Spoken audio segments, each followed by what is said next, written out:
Les damos la bienvenida a Hablemos Escritoras Podcast en su sección Leámoslas, en donde reseñamos libros de escritoras contemporáneas y de todos los tiempos. Yo soy Francesca Denstedt. Escrita originalmente en inglés y traducida al español por Guillermo Arreola, La fruta del borrachero es la primera novela de la inmigrante colombiana Ingrid Rojas Contreras y cuenta la historia de Chula, una niña que migra a Estados Unidos escapando de la violencia que azotó a Colombia a finales de los 80 y los 90. Y Petrona, la preadolescente que no puede huir de Bogotá. Es decir, las niñas representan polos opuestos de las estructuras sociales colombianas que fueron desplazadas por la guerrilla y la violencia perpetuada por Pablo Escobar.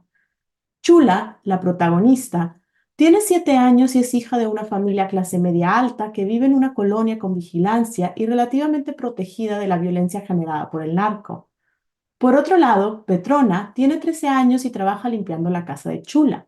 Petrona y su familia fueron desplazadas por los paramilitares, tiene familiares asesinados y desaparecidos, vive en una invasión en los cerros a las afueras de Bogotá, donde no hay ningún tipo de protección ni servicios de lujo como agua corriente. En la novela predomina la voz de Chula, quien organiza el relato a partir de elementos que denotan la memoria y su relación con el trauma.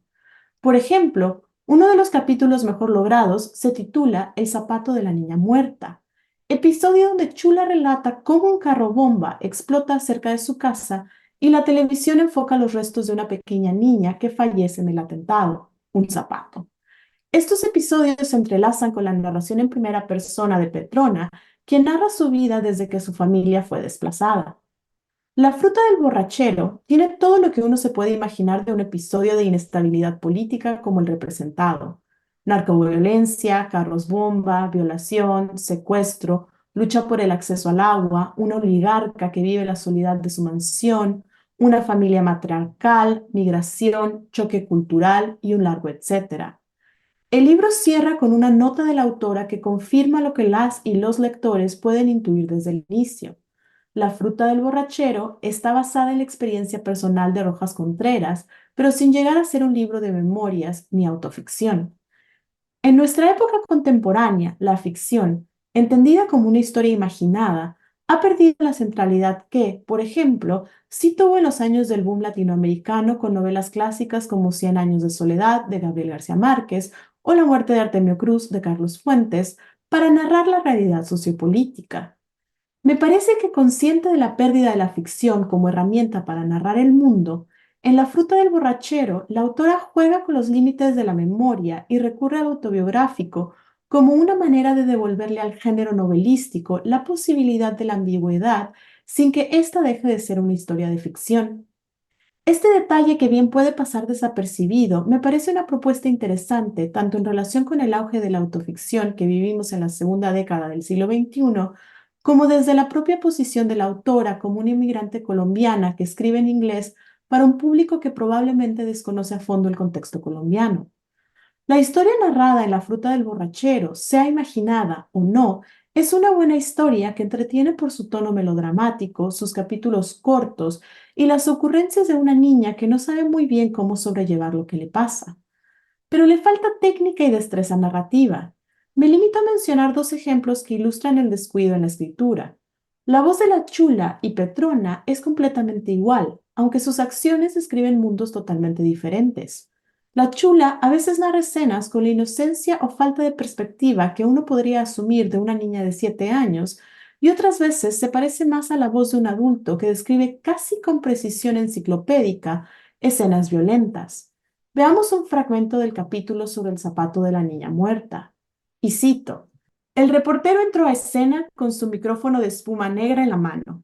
Este es el lugar de nuestra tragedia más reciente. Un carro bomba explotó en Bogotá hace solo 2 horas, dejando 6 muertos y 30 heridos. Entre los muertos se encuentra una niña de 7 años que esperaba en un carro cerca del que los oficiales creen era el carro bomba. Su padre, que había entrado en un edificio, sobrevivió, dijo el reportero, señalando detrás de él una estructura en obra negra a la que le faltaban paredes de enfrente. Fin de cita. Así narra la Chula el momento en el que reconoce una calle en la televisión donde ella y su hermana jugaban en una fuente, una calle donde una niña acaba de morir a causa de un carro bomba. Este es el primer episodio que rompe con la burbuja de la familia Santiago y nos lleva a darse cuenta de que la violencia está más cerca de lo que creen. Escojo esta cita en particular porque si bien parece que uno de los temas de la novela es los estragos que el desplazamiento geográfico y el trauma dejan en la memoria, la novela también está plagada de ejemplos donde la protagonista describe todo con una precisión espeluznante, hasta el grado de recordar palabra por palabra reportajes televisivos, como vemos en la cita anterior. Una historia imaginada no puede descuidar su propia lógica.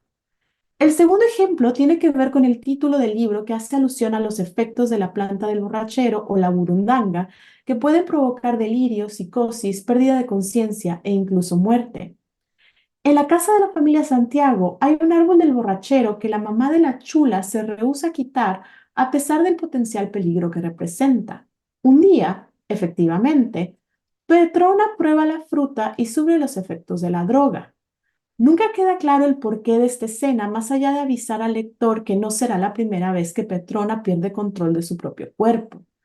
La niña será drogada, violada, abandonada en un lote, sufrirá amnesia, recuperará la memoria solo para pretender que no recuerda nada, porque vive con el responsable de su violación, quien se aprovecha de la pérdida de memoria para venderle la idea de que antes de que desapareciera, ella estaba embarazada de su hijo y se iban a casar.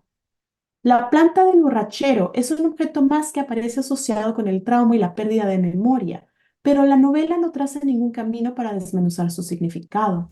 En La fruta del borrachero, Ingrid Rojas Contreras se da a la tarea de construir un relato imaginado basado en sus experiencias para reactivar el potencial ficcional del género novelístico, pero olvidó que toda buena historia, imaginada o real, necesita ser trabajada para que el relato se sostenga en sí mismo. Se despide de ustedes Francesca Denstedt y el equipo de Hablemos Escritoras Podcast. Somos curadores literarios. Hasta la próxima.